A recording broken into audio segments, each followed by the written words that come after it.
እንግዲህ ፓስፖርት አብዛኛው መደበኛ በሁሉም አገር ሰርቶ እየተጠቀማችሁ እንዳላችሁ ይገኛል። ስለዚህ አሁን ላይ እኛ ጋር ማስቀጠር የምትፈልጉ ማንኛውም ሰዎች እኛ ጋር እየመጣችሁ በአካል ወዲያውኑ መቀጠር የምትችሉ መሆኑን ለማሳወቅ እንወዳለን። አሁን ላይ የእድሳትና አዲስ ሁለቱም ተመሳሳይ ነው። የእድሳት የልደት ካርድም ፓስፖርትም ያስፈልጋል። አዲስ ለማውጣትም የልደት ካርድ የቀበሌ መታወቂያ ያስፈልጋል።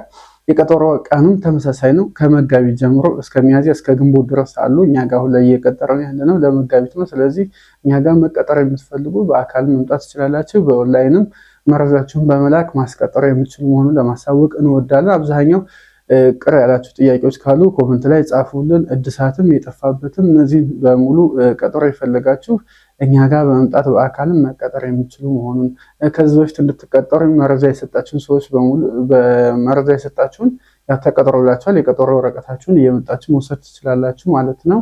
ስለዚህ አዲስ ተመዝጋቢዎችን የምንቀበልና የምንሰራ መሆኑን ነው። ያልተቀጠራችሁ ለመቀጠር የተቸገራችሁ ሰዎች ካላችሁ በኦንላይን በቴሌግራም አካውንታችን ወይ ደግሞ በስልክ በመደወል መጠየቅ የሚችሉ መሆኑን ለማሳወቅ እንወዳለን።